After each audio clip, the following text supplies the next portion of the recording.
8-ші сынып алгебра пәні пән мұғалімі, нөмір 74-ші жалпы білім беретін мектептің педагог зерттеуші мұғалімі Сұраубаева Лаура Амангелдиевна.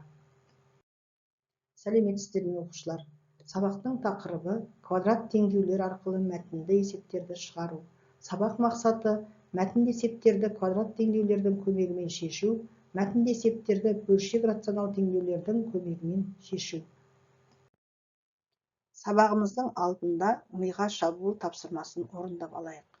Көп нүктелерді санмен алмастырып, жаңа сөздер құраңыздар. Жарайсыздар, өте жақсы. Теңдеулер арқылы шығарылатын мәтінді есепті шешуде төмендегілерді басшылыққа алу керек. Бірінші, есептің мәтінінде берілген шамалардың арасындағы тәуелділікті анықтау үшін есептің шартын түсініп оқу.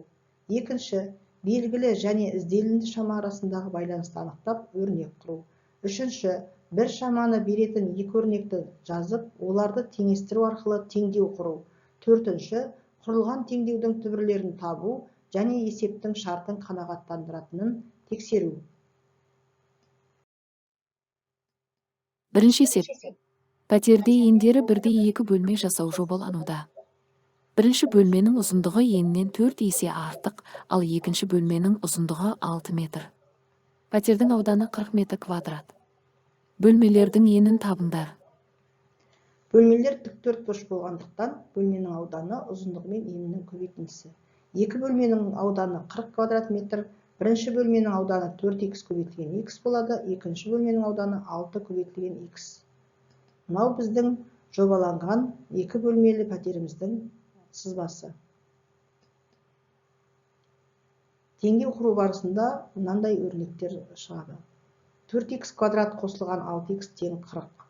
4х квадрат қосу 6х минус 40 тең 0.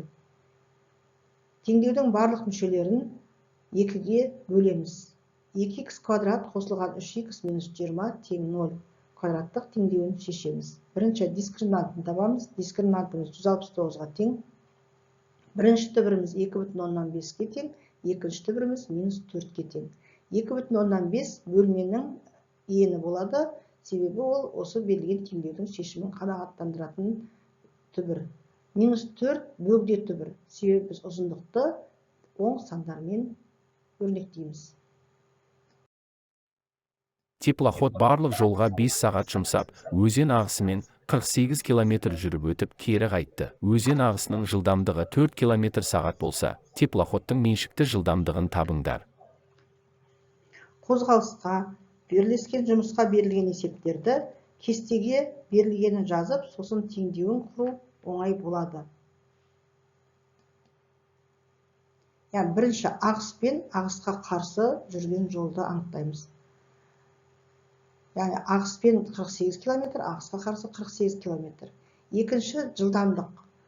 Өзен ағысымен жүргендегі меншікті жылдамдыққа өзен ағысының жылдамдығы қосылады. Өзен ағысына қарсы жүрген кезде меншікті жылдамдыққа өзен ағысының жылдамдығын азайтамыз. Осы екі ағыспен және ағысқа қарсы жүрген жолға барлығы 5 сағат уақыт кеткен. Есеп қозғалысқа берілгендіктен қашықтық жүрілген жылдамдық пен уақыттың көбейтіндісіне тең.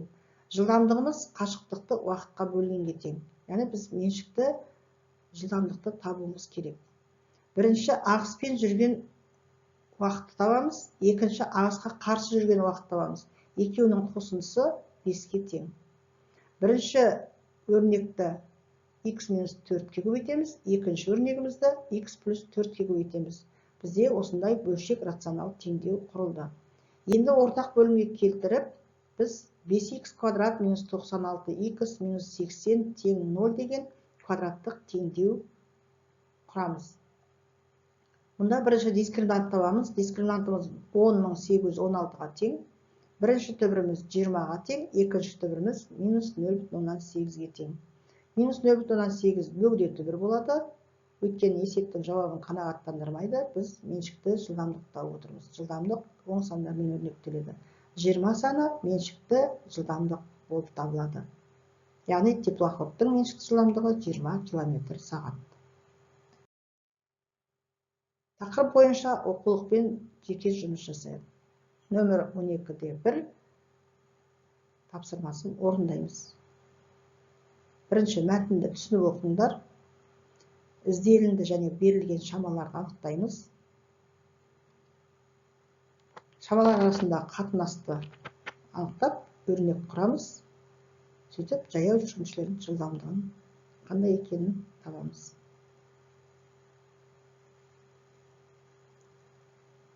Есептің төмен жағында бағалау критерийлері жазылған. Соны басшылыққа аламыз.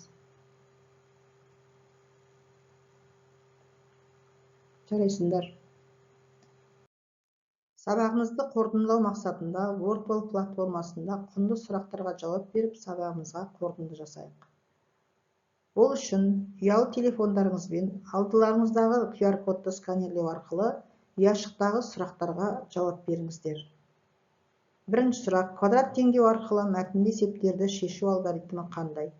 Екінші, квадрат теңдеудің шешімі әрдайым есептің шешімімен сәйкес болады ма? Үшінші, теңдеуді шешу кезінде қандай жағдайда бөгде түбір болады? Квадрат теңдеу арқылы мәтінді есептер қалай шығарылады? Квадрат теңдеу формуласы және оны шешу жолдары.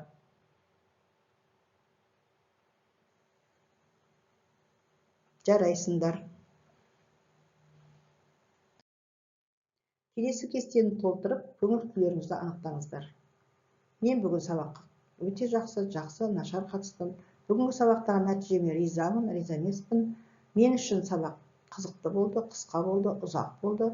Сабақ үстінде мен шаршадым.